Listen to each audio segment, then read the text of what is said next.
La Fundació Formació i Treball té la divisió de serveis, que és la divisió que us venim a oferir a la zona mercat.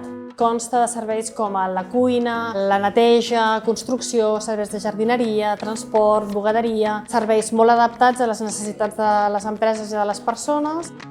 El nostre objectiu és que persones en situació d'exclusió social millorin la seva ocupabilitat a través de la participació en els nostres projectes per facilitar-los la seva incorporació al mercat de treball.